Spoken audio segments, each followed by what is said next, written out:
I first saw you, I was just going to say, guys, I first saw you, so Tony, this is important to me because you changed my musical landscape quite dramatically. So, and I mean that, I truly mean it. I'm from a big family, all lots of brothers, all with different musical tastes, much older than me. So jazz, punk, blues, heavy rock. My brother, in fact, spent a lot of time at the Neil Kay's disco, in Kingsbury, because I'm from that part of North London. Okay. I bought Headless Cross in '89 when it came out, and I played it to death. Absolutely played it to death. And I was at the Hammersmith Odeon buying tickets to go and see Marillion, because I'm a big Marillion fan, all right? Yeah. And I literally had £15 in my pocket. I bought a ticket for them. I turned around and they had a big poster on the wall said Black Sabbath Headless Cross Tour. And I was like, well, I only have £7 left. I'll buy whatever ticket I can get for that. So penniless. Went home. Dad had an absolute nut at me for spending all my money on music. Saw you that night with Brian May on. He came on to do Yeah. 89, September 10th, and it changed my life completely. Absolutely. I was always going that sort of proggy, heavy, rocky sound. Right, then, yeah. Strangely, the same thing happened to me on the same day. Well,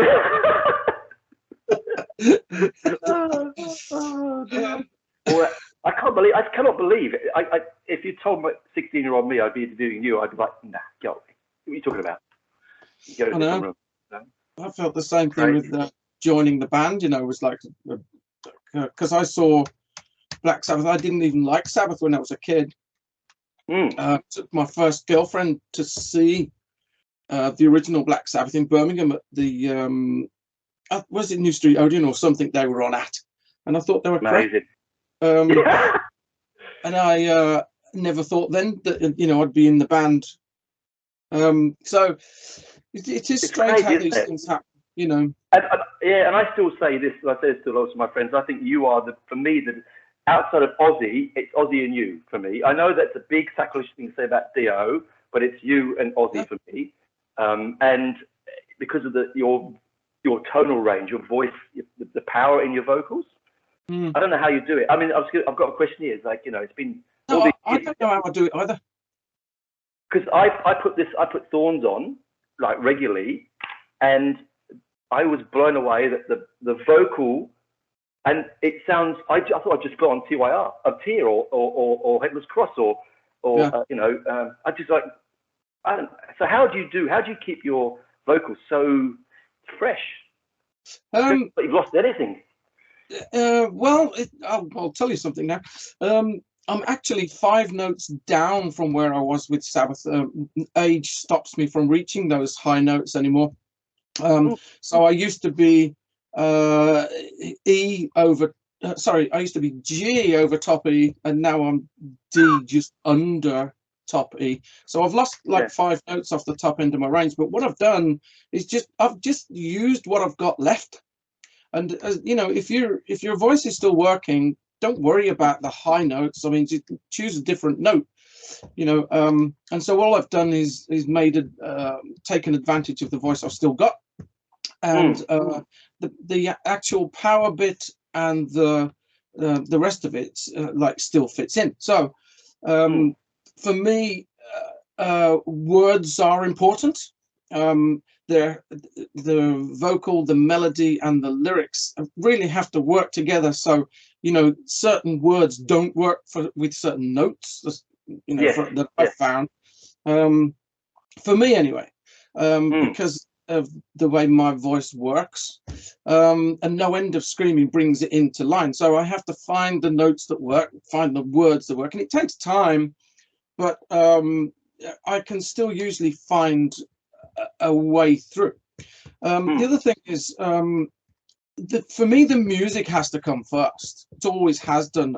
I've never been a poet. I can't sit and write poetry, for example. Yeah, I must admit, it's a difficult thing, isn't it? So I wait until the music is in place, which I usually have a hand in constructing. I mean, this new guitarist Scott was really great to work with because he allowed me to cut it up and put verse here or a chorus there or whatever. He's, yeah, man, whatever. So I'm going, okay. Great. You have no idea what you've just agreed to. So he allowed me to sort of do that with the songs. In fairness, the riffs were really good in the first place, but having it in the right order for me is another thing for the vocals that helps me to get to the place I want to go. So if I'm building up to something, I need to have something in sight where I'm aiming at. And so it's a combination really of making do with the voice you've got, choosing your words, choosing the notes, and having an aim within that, confined sort of space. So it has changed. My voice is not the same. I mean, if you asked me to sing Devil and Daughter now, I'd bottle it. Or I'd get somebody else to sing it. Yeah, I tell you what, interesting, because I saw Jeff Rotella, it must be about 5 years ago now, and Ian Anderson's voice, he clearly cannot use those notes, but he had a separate vocalist to sing those lines for him. Come on stage and separate, which was interesting. It was weird for me, to be honest, but it was really interesting. Yeah. It's one way of doing it. The thing is, I found that the crowd is already singing the melody line. So you could harmonize with them. Just choose a harmony and sing with them. So you can sing on a separate note.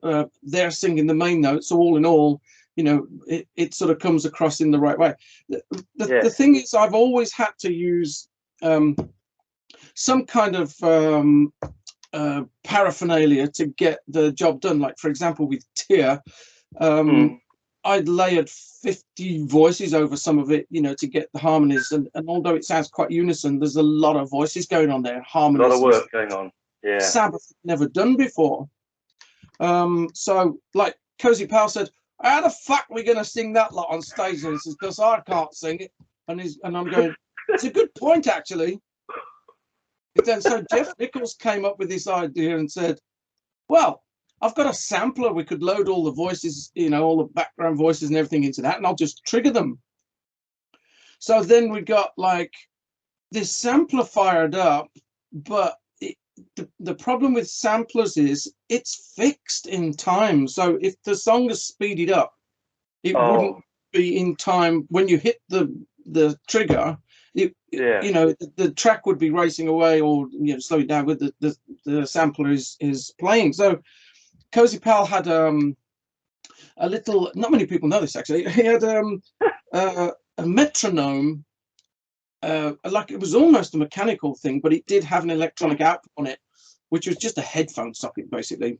And he had one of the roadies rigged up a really bright LED that he plugged into the earphone socket, and that was enough to light up this thing, whichever setting he'd set it at, and he placed it just under his hi-hats, just so that he could catch the timing of it, so that when the triggers were fired off, he'd be in time with the sample. Oh my god!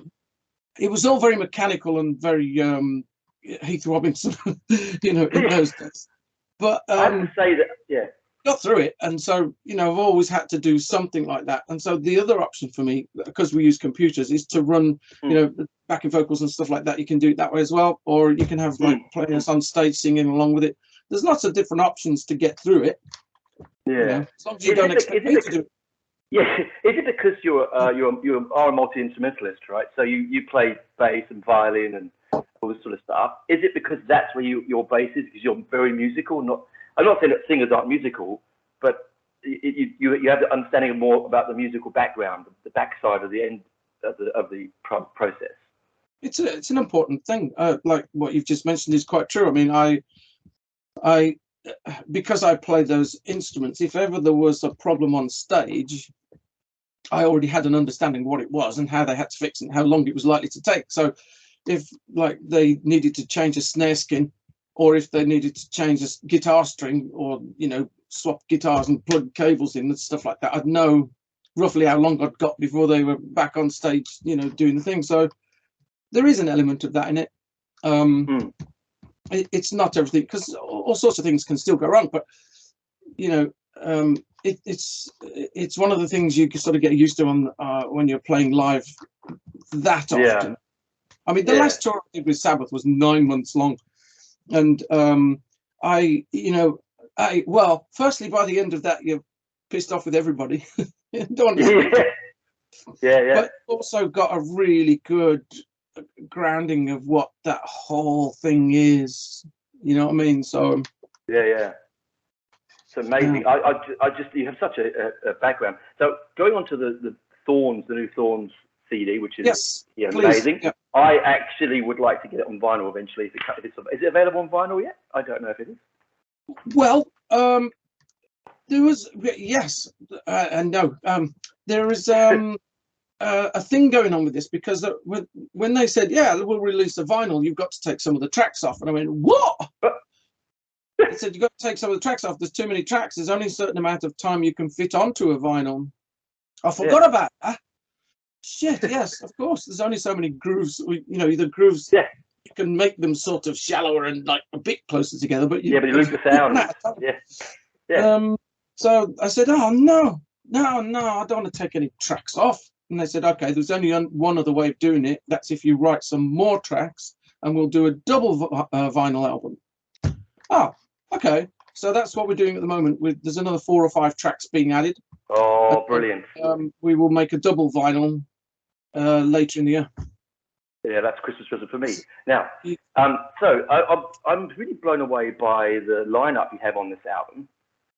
You've got Needham from Venom on drums. You've got, as I said before, you have Scott, the new guitarist. I was sort of really impressed. I read somewhere, and I don't know if it's true or if it's apocryphal, that he recorded it all in one take. Is that right? Pretty much. I got him over to England just before COVID, and he played them pretty much in one go with very little, overdubs or corrections. I mean, you have to, going back again, this album's been assembled for quite some years now, so we were already familiar with the song. So if he'd have forgotten the fuckers, I'd have been but you don't know them by now. Sort of thing. So fair enough. I'm not surprised that he did it in one go, but he did pretty much. And I mean, it doesn't sound that way. I mean, like you said, you've done your magic computer stuff with the tracks. But the thing I noticed after going back to it again, so I listened to it ad nauseum, to be honest with you, was the sort of amazing difference in each of the songs. So it's not just, when you put on, we've all done it, you put on a heavy metal record or a heavy rock record, and it's just to the end, and I'm done, thank you very much. This had, I've made notes, I mean, it had swing, it's got bluesy notes, it's got heavy, I mean, the bass, some of the bass parts are just phenomenal. I know that it's Magnus, is it Magnuson on bass? Magnus Rosen, and yourself, I think you put some bass parts on, but it's just, it really is. It's a delicious mixture of musical stuff, sort of directions. Did you find it hard? Did you find it hard to get that? Like you said, you were recording more, but did you find it hard to whittle down others you might have had? Like, was it a tough one to get onto the CD, the full lineup? Well, there's a number of things in that question. Firstly, the various styles and stuff like that. That's what it's like inside my head. If you could crawl inside my head, you'd go, wow, what the fuck is this lot in here? It's just massive, like different instruments, different sounds, different genres. That's a result of 1971. Everything happened to me in 1971. The world exploded. I mean, I was listening to everything from reggae to rock, from Bob Marley to fucking, I love Marley. Led Zeppelin, and it was just like, I love it all, just bring it on. I was absorbing all this stuff.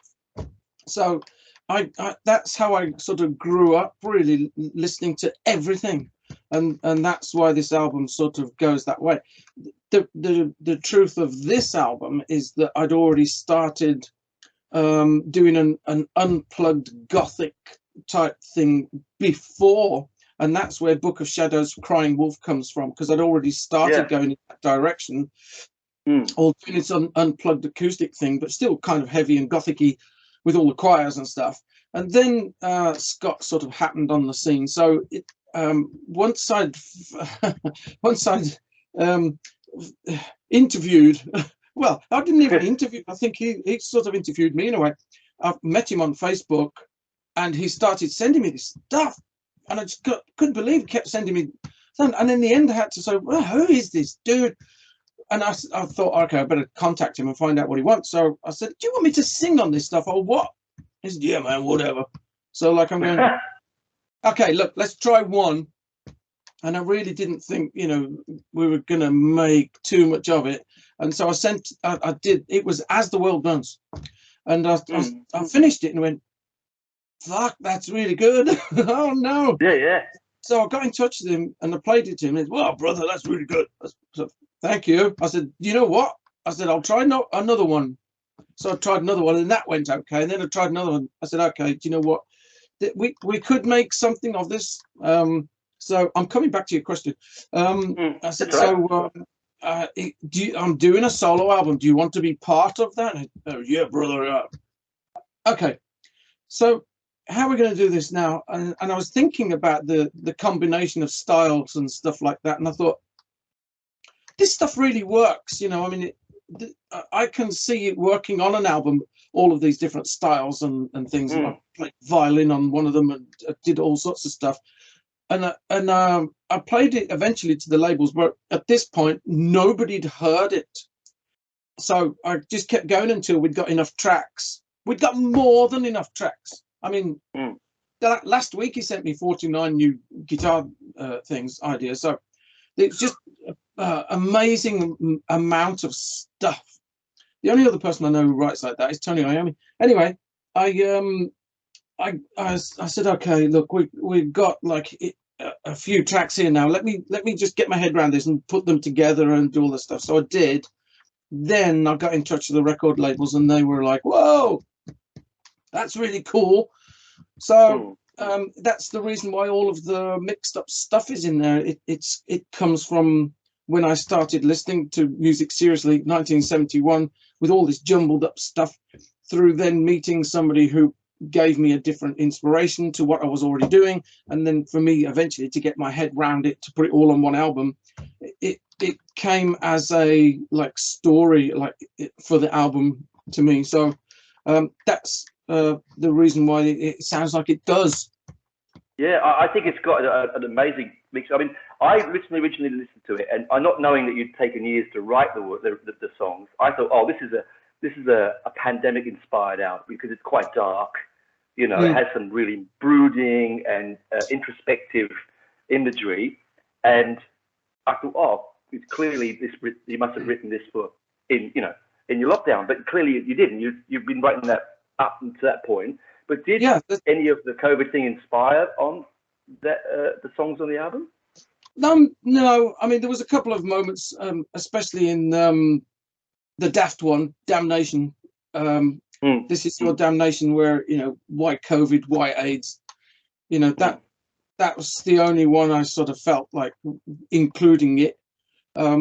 But it just shows you that we were still adjusting and rewriting stuff right up until the last minute. So, you know, COVID is included in This Is Your Damnation, for example, in the lyrics. Whereas, I mean, a lot of it's still old school, you know, God and the devil stuff. It's where my voice works. It's where my lyrics work, you know. You know what, though? But let's be honest. At the heart of all good rock and roll is the devil, right? So it worked.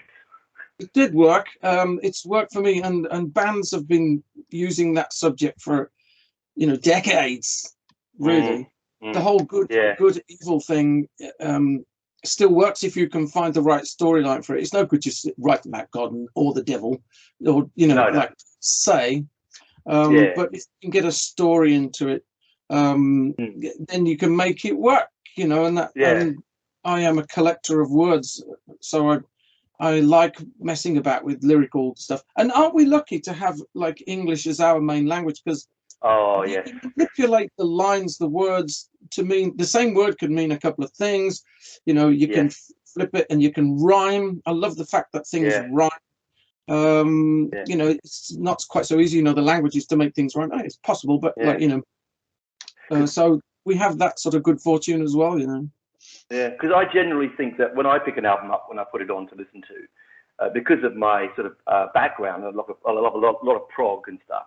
I like a nice wordy song, I have to say, or something that get your teeth into. I love big passages of instrumental, and you get that on this. That's what's good about it. You get it all on this. It's sort of everything on this.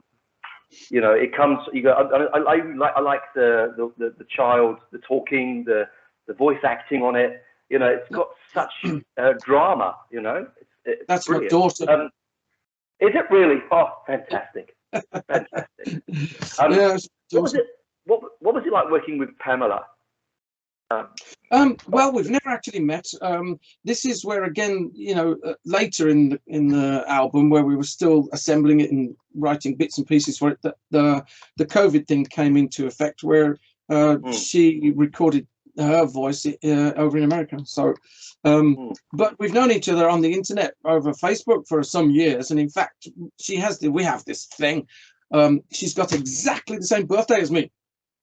So every time April the 19th comes around, it's like, hey, brother, hi, sis, how you doing? You know, like this. And we sort of beat each other up about this, like having the same mother or father or whatever. And, you know, it's so we have this thing going on. Anyway, she came to mind when one of the record labels mentioned it, because I needed a girl singer for that particular song, Thorns. You know, the story, it needed a girl, woman, to portray those particular lyrics. Well, I wanted a girl, because I tried it, but I couldn't get it to work the same way with my own voice. So I mentioned that to the record label, and the dude said, well, have you thought about Pamela? I went, of course, Pamela fucking no, why not? You know. So I sort of got in touch with her, and I said, would you like to be a... And she just went, yes. She didn't even give me a chance to finish. Yes. Right, okay. Well, I'll tell you what, then I'll send you over the track and some of the ideas that I've got for it and see what you think. And so she said, I love it. Okay, I'll have a go. And she did that over there. So we never actually met. Because that was what I think the surprise track on the album for me. It's very hard to sing. The lyrical concept of it is not an easy song to write about. But also B, that I'd never heard of her before, and the voice was just, it sat with you so perfectly, like the album, you know. She asked me like how she should approach it, and I said, well, all I can do is sort of speak from my perspective, and I would do something like this. I mean, the lyrics are already written for her, so she sort of just put her tonal qualities over the top of it, and used the ideas that I sent her. But she did a good job of it anyway. You know, it's just great to have her on it. Love that. Well done, Pamela. So it really worked, and because I'd sort of directed it through the melody that I was singing and the lyrics that I'd got for it, it fit perfectly. You know, it was just a good way of doing it, really. Yeah, I mean, as I said, I'd never heard her voice before, and so it was really nice to put it on and get that a different, as I said before, different swings and modes of the album. And to finish that, it really was it's a really good bookend. I think this comes back to what you were saying earlier on about being the different styles and how they all the mishmash of all the different things. This is your damnation, the daft one. You know, you really need a video to understand that, but that sets up Thorns perfectly. It just comes like, what the hell was that? And then Thorns comes on. You know, it's just like and I'd like to take credit for that, but it was an accident. You know, that whole track order thing. You notice it's all in alphabetical order, right? Yes. So that was a complete accident where Thorns came after This Is Your Damnation. So just by accident, it sat right there, and I went, oh man, I couldn't have done that better myself. In the old days, there used to be somebody at the record label whose job it was to put the tracks in order, you know, to have the track list and stuff like that. Well, you know, doesn't tend to happen much. They do, but this was just brilliant the way this turned out, and having Thorns right at the end and the title track after that daft track just worked, you know. It's funny you say it, because I spent my youth, I mean, some of my youth, record player, tape deck, and I changed the lineup. I changed the because I go, oh no, that can't go there, and I'd play it and pause it and move. Yeah, right. Not many albums, but there are a couple I go, no, that should go there. It's better there. That's fantastic. I remember seeing Priest. I saw Priest about 15 years ago, and I'd been listening to this Priest mixtape that I'd made myself, and I'm not lying. Track for track, that gig, it was my mixtape. How it happened, I have no idea. I mean, I'm going, that's cool. No, this is definitely my mixtape. That's cool, because, you know, it shows you what, you know, people, when you think about it, there is a natural flow for certain things to happen. And this is what I like about the old albums in the old days, and I'm old enough to remember, albums used to have like a story, and you used to come across tracks that you didn't like. Well, in those days, there was only one way of skipping the track. That was to get off your ass, go and pick the needle up, move it, and put it down somewhere else. That was skip control. So you either did that, or you went, oh, fucking hell, it's that track again, and let it play through it until you got past the other side of it. And then you'd find yourself kind of like, well, actually, that track's not that bad after all, you know, sort of thing. So you sort of get used and you familiarize yourself with it. This album is much like that of, it's an album. It's an album of songs, you know. It's like a collection of things, not just like you said earlier, start on one thing and then end up in the same thing at the other end. And I like that in an album. You know, it appeals to me. I think that comes across because you are musical. And I mean, a silly question you were thinking about, you do have music in your soul, like instrumental, you play instruments. It's because you have that. I think you look at the finished product in a much more holistic way. You know, it's true. A question for you. Battle Gods Productions, which this is on. How did you come across that label? Bit of a sad story, really. Do you know Tony Mills, the singer? Was with TNT and Shy and some Swedish Norwegian bands. Anyway, he's been a friend for many years, and unfortunately he died a few years ago. Well, he organized a living wake, which is what somebody does. They gather all their friends before they die, and they get everybody together and to sort of say goodbye, which is the weirdest thing. I don't know if you've ever been to one, but it's just like, no, everybody doesn't want to mention the D word. Nobody wants, because he had cancer. Nobody wanted to mention the C word. And so we're all skipping around conversations like, you know, he was quite normal and there was nothing sort of wrong, but there obviously was. And he sort of said, look, everybody, he said, I know where I'm going. He said, I've got you here because I love every one of you fuckers. He said, you know, I want you here because you're all my friends and I love you anyway. During that evening, he took me to one side and sat me down, and he said, I just want to ask you something. There's this record label that I've been on, Battle God. He said they've just done the last, I think he said 3 or 4 albums that he'd done. He said, would you do me a favor and give them a try? He said, you know, they're not like the most technical company in the world, said, but they're work like fuck. They really are hard workers, and they really have a passion for, you know, what they're doing. And I said, okay, I'll have a look. You see, me, I don't mind giving people a go at stuff. I'm happy to give people a try, just on you know, merit or whatever. So I sort of went for that one, but also I'd been talking already to Scott's friends who was Dark Star label in America. Well, both of them seemed quite plausible to me. Not that they're not, but they seemed quite plausible to me. And I sort of came across this idea, which we did in Black Sabbath once or twice, where we had two labels working around the world. Like in Sabbath, they had IRS and EMI were working in tandem for, you know, different territories and stuff like that. And it really worked. So I thought, wow, this could be cool, because then you get like each label concentrating on their own territory. That might sort of ease the, you know, the spread of things, and sort of it would make it more interesting anyway.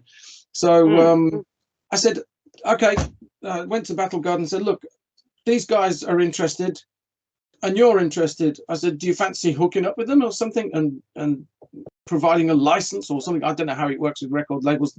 You have to do the label-y stuff. And they sort of said, yeah, well, we're pretty sure we can do this. So I said, okay, well, let's get a multi-label thing going. So Battle God do the rest of the world. The Dark Star label does the Americas, North and South. It came as a meeting with Tony Mills, really, to the Battle God thing. And there you go. I have to say, it was a moment, really. You know, I said, mate, you're such an inspiration. He says, I'm an inspiration. He says, I've been following you for fucking years, you bastard. I mean, I suppose through sad things, great things can grow, right? And so you got your head right round, because is it difficult dealing with the label being in Australia and you're in UK? The time, I mean, obviously it's like now it's 8 o'clock at night. You're 11 o'clock in the morning there. Do you find that difficult dealing with those sort of issues? No, the world is the world, and it's much smaller space with things like, you know, Skype and Zoom and stuff like that. You can talk to people along the way. To be honest, there isn't a lot of talking. I mean, once I've given the album over, there's nothing much I can do then. So I leave it up to the labels to do what they do. They have got everything from me, apart from these 4 or 5 new tracks that we're working on for the vinyl, which is ongoing as we speak. We've done 2 of them. The rest is really them getting on with it, and I expect them to get on with it. You know, I need them to concentrate, do the things, the record label-y things that they do, and you know, keep doing stuff like that. So I don't really need to be much involved after I've given them the product. They've got to do their thing. So, because I noticed that you did some of the art, the arrangement of the artwork on the album as well. Is that right? Yes, I did. I did put it in place. I based it on artwork, and it was one photograph, which is me standing with my hand out with the smoke coming out of it. And then it was done by, there's a full-length picture of that. It was done by a photographic artist in Sweden, a woman called Tally Savage. Well, her husband and her sister have got a remarkable, fantastic setup in Sweden where she takes the photos, he enhances the artwork, and her sister has got a massive theatrical costume department that they provide for films and theaters and stuff like that. I've been there. It's like massive. Every costume you can think from the 1600s right through till now. Wow. And it's just incredible, through lines and lines and lines of clothes. And between the 3 of them, they can create this mystical thing. So she did these photos a way back, and I've always wanted to use it in something. Well, the color, that sort of greeny, misty, backgroundy color, and the imagery just worked for me on this. And so I took that, and then I started making the font and the text and stuff for it, and then putting the background in and laying it out and stuff like that. And it looked really cool. Well, Battle God gave me the option of having a digipack thing rather than a CD jewel case. it became like a fold-out, you know, card thing. So much, but it's so much nicer. It really is. Yeah, I really like that. It's not cheap, but you know, it wouldn't be. Yeah, it looks better. But then you have like I think it's 10 or 11 pages that you can do stuff with, and so I really fell for it, and it captured me, you know. So I sort of went down that route and helped. Then the record label, obviously, they do their bit with assembling it and putting it out on the different pages and stuff like that. We made one mistake out of all of those pages. We left poor old Danny Needham. His name got left off the band list. So no. Yeah, the copy you've got now, if you look down the band members, he's not on it. So then we've had it reprinted. He's not. Yeah, we didn't notice either. I didn't know it. No, nobody noticed until it was too late, and he understands it wasn't done deliberately, but we just have no. I didn't notice it. Scott didn't notice it. Dark Star never noticed it. Battle God never noticed it. Danny's called me up and said, "I'm not on the track list." Went, oh no! Holy crap! I have no idea how that. So anyway, that's been reprinted. So the next version that comes out will have his name on it. The other thing I make a note in my Discord because it's not on there. Yeah, he got some words in the, you know, the thank you list. He's in there, but not on the band. What's it called? The other thing is the artwork's been updated a little bit. We've got, in fact, the Dark Star version has got different artwork on the back to the Battle God European one. I read that this morning. Yeah, it's things for fans to collect. You know, there are a few people who've got both copies, you know, just for the differences and stuff like that. But yeah, the artwork was great, and I really am very pleased with what they did. Yeah, I think it has that brooding feel that the album has. You know, it really does. It's nice and smouldering. I think it's really cool. So you talked about IRS earlier, with obviously the issues that you had with IRS, with Sabbath, and the issues of the albums. Because as a collector, I left my copy of both Tear and Headless Cross in the UK, and me trying to find one, it's taken me. I still haven't got a copy on vinyl, right? And it's just horrendous, the silly prices that they are putting them out there for. I wish it was going for you. You were getting the money for them, but clearly it's just second-hand records, right? But the new IRS label, are they going to reissue? I have heard you're reissuing them. Is that correct?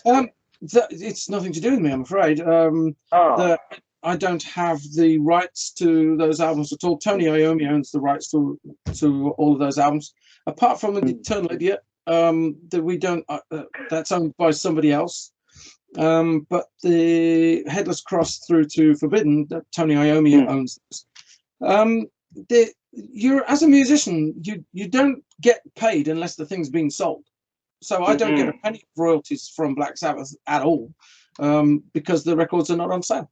So they have to reissue it and get it back on sale for anybody to like get anything out of it. And it sort of went dead, as it usually does with like Sabbath. You don't hear from them for years. And then another chance meeting when Jeff Nichols died, I met Tony Iommi at Jeff's funeral thingy. And he said, I've got loads of stuff, you know, to play. It would be great if we could do something and add it to like the remixes of the Tony Martin era. And I went, I was just like, wow, that came out of the blue. And so I said, mate, I'm up for it. If you want to do something, just let me know. I mean, fucking hell, it's a great thing. So then the phone went dead again. Then 3 years later, he called me and said, do you want to come over? And I said, yeah, I'd love to, mate. So I went over his house, and he said, we can't do it.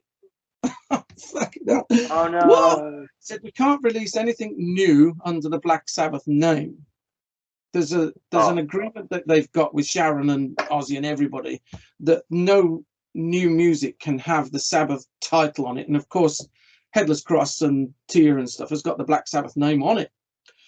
Yeah. So I said, oh, okay, well, that puts the kibosh. She said, but we're still going to re-release it. And then this year, a few months ago, I got a call from Tony Iommi's manager, and it says, okay, we've got a record deal for this now.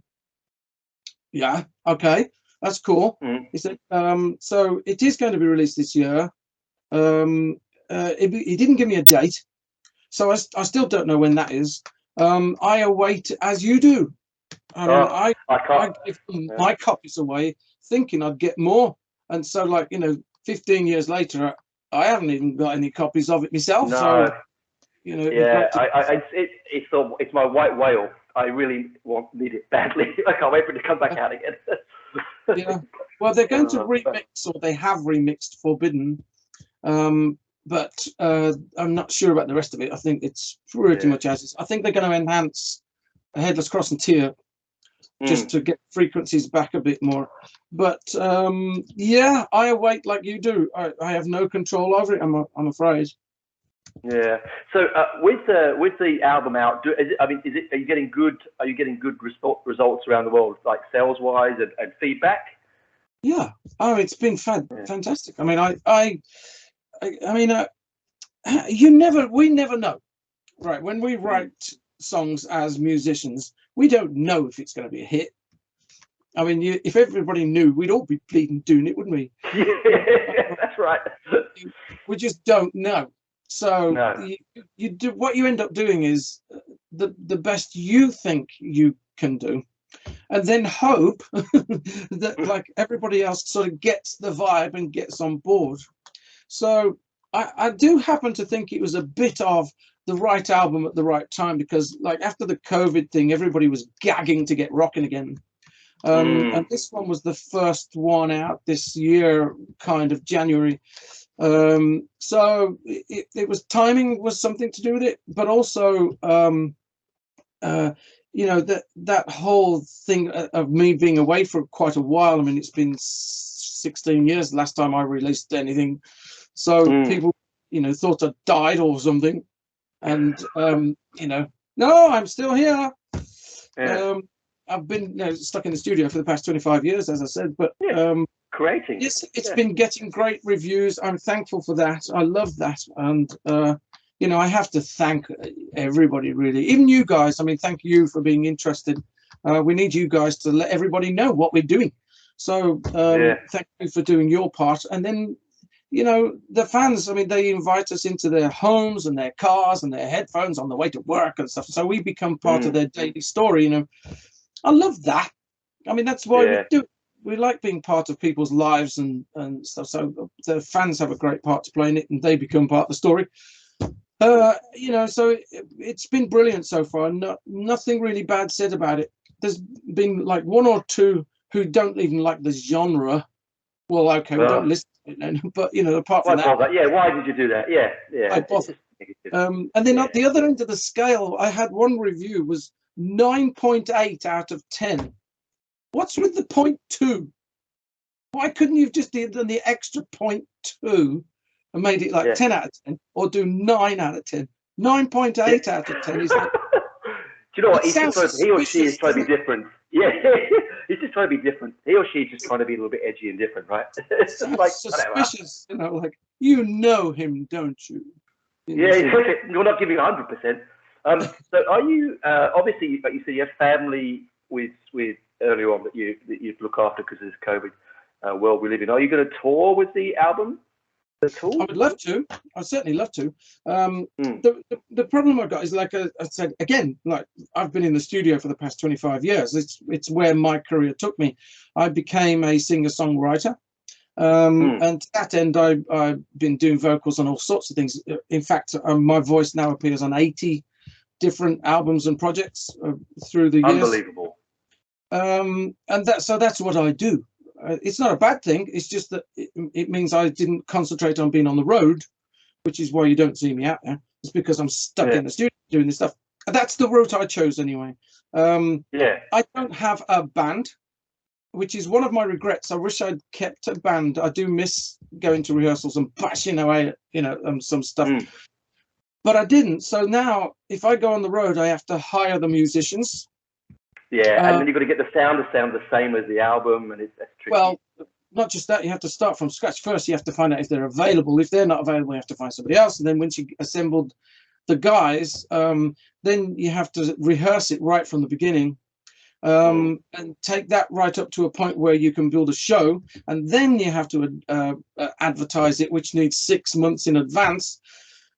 So with COVID going on, we haven't been able to plan anything anyway, or get together really with anybody. So that's kind of put the kibosh on that, certainly for this year. So like we've already started writing Thorns 2.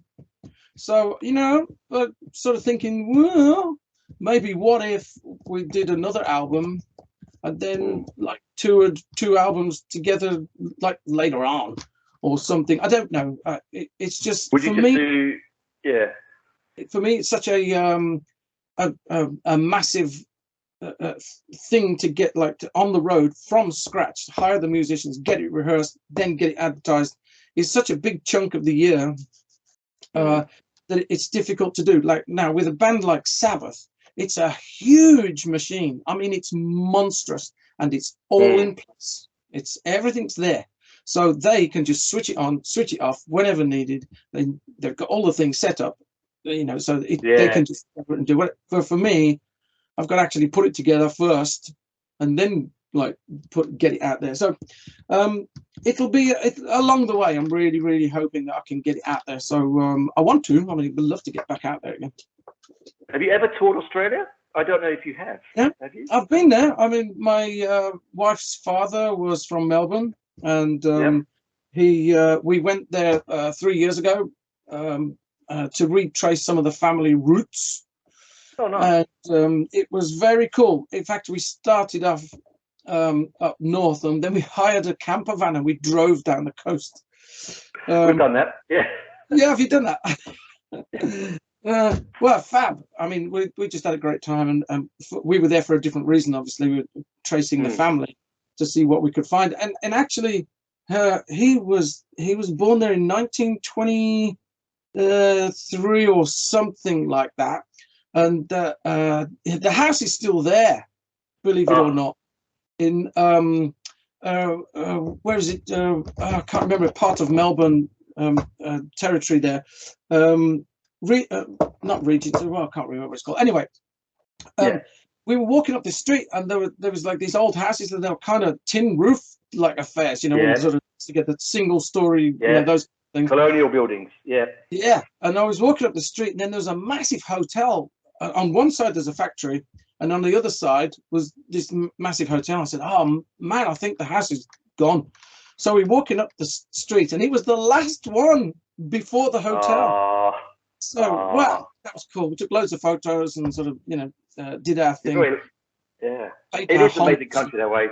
I think if you do get a chance to come here and tour, I think you'll find the audience is pretty good out here, actually. You know? Yeah, it's all on the East Coast right now. I don't think there's much in Perth, or is there much in Perth? No, there isn't. I mean, it's a very long trip. It's cost me more to fly to Perth than just to Fiji from here. It's a silly trip because we're in Canberra, which is the capital right there in the middle of the coast, and you're going to fly for. So now Perth has its places. The big bands play Perth, like your Maidens, your Sabbath, you know. But the small, like if you're just doing a small tour, you'd want to come down the East Coast, you know. I mean, you could fly into Perth and then on to it's pretty. You could do Uluru, and I mean, you could do some holiday destination stuff in there as well. Yeah.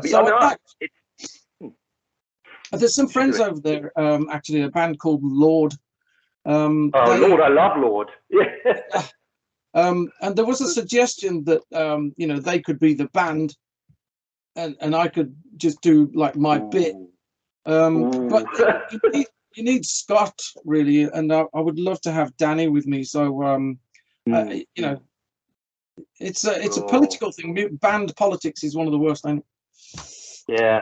I mean, I saw Venom came out a couple of years ago, and I mean, it was one of my lifetime achievements to see Venom. Very close. We got this venue in Canberra called The Basement. Literally 1,000 people packed into one small, dirty, dark, dank basement that plays rock and roll. Right. And having them just a few feet away from me was like, oh my God, you know. So we have some great venues here. Indeed. I am aware of the possibility. So by all means, it's in mind. It's certainly in mind. I would love to do it. Brilliant. I said I'm looking forward to seeing the new album, the vinyl release later in the year. I think your album was an absolute corker of an album. I really do. Thank you very much. I'm really pleased with it, and I'd just like to thank everybody on the album. Magnus, Danny, even Dario Mollo put a solo on there for me from the Cage. Yeah. We got Greg Smith, who played with Alice Cooper and Rambo. I know. I was going to say Greg Smith. Man, everyone. Yeah. Who wants to call everybody, isn't it? Yeah. Yeah. I was going to say it goes to show you the magnitude of your voice and your people, what people think of you, to get those kind of people on your album. It's not easy to get those kind of people in to do things. They are people that I know of, though. I mean, either I've worked with them before or some kind of connection. Oh, okay. Like Pamela, they weren't strangers to me. They were all people that I sort of knew, which was great for them to do that. And my thanks go out to them. In this business, there's not much in it these days for people, so that they do it for the love of doing it, and that's just spectacular to me. Just to have that sort of talent alongside you. I did some stuff myself, as you said, like some guitars and drums and bits and pieces. But on the whole, thank you. It's I do appreciate your kind words. It's a great album. I really like it. So as a Tony Martin album, it's the best one I've done so far, I think. Look, I'd stand by that, actually. I'd say that I think, and I said it at the beginning of the interview, I think it sits with Headless Cross for me. And that's a big ball, like, for me, because I hold Headless Cross up here. So that sitting next to it, I would easily put on Headless Cross and that and go, this is like... Yeah. No, it's great. Thank you. Well, I hope it's a good omen. I mean, I'd like to spread the word, and if we're going to try and get another Thorns album out, not that it'll be called Thorns next time, but the same ilk with Scott playing guitar. I think you're going to hear more of Scott. He's got other projects going on. He's relatively unknown, but he's so prolific. I think and he's such a humble sort of guy. Excited, keen to do stuff and be involved. It's just great. So look out for Scott. He's a really nice guy. I mean, I'm a frustrated guitarist, bass player myself. Not never to the level of anyone, but plonk away a bit every now and again. And then you hear things like Scott, and you go, Jesus, where does that come from? And I googled him, and it's just that, like, he's played. His favorite thing is Pantera, and so he does like a lot of Pantera type stuff. But he's just so willing to be involved and letting you change stuff to what you need. And this is what I was saying earlier on about, the music has to come first for me. So it was important that Scott sort of came along at this time, because I wouldn't have been able to do these songs, unless I'd found a vehicle for my voice to work on. And it just so happened that this was the one, a complete accident, but it was just so happened that it sort of really worked with the voice that I've got. So it's a curse, but it's also brilliant when it works. And this time, and it worked. It's alchemy, but it worked. Yeah, and I think that finding Scott was a real boon, and not everyone on the album, Pamela, everyone, but it's just Wouldn't you? If I was like 40 years, I'm 65 now, 66 in April, and so wouldn't it have been great when you was 20 to find like somebody like Scott, so that you could build a career? We haven't, and I can't, and I'm. I can't travel back in time, but if that's the sort of thing you think, oh fucking hell, why weren't you around 40 years ago or something? But this is what it is, and you take the advantage when you can in the music business. You do. It's such a fickle and So I'm at the end-ish of my career, 65. You can get another 10 years out of it, maybe. But Scott is still young enough to be doing stuff, So I'm sure you'll hear more from him along the way. But you're a musician. You don't have to sing everything. You could do an instrumental album and you still record. I could do something. There's a point where it becomes a bit Spinal Tap if you start doing fair enough. Where you're not supposed to belong. But fair enough. Yeah, there's something to be said for going out when your head's high, Yeah, honestly, if you've got a few more albums like Thorns in you, then go for it, because that's great stuff. Yes. Well, thank you. Right, mate. Right. Well, look after yourself and keep rocking. And thanks. Yeah. And thank you for being my first interview. I appreciate it. Thank you. You're welcome, bud. See you later.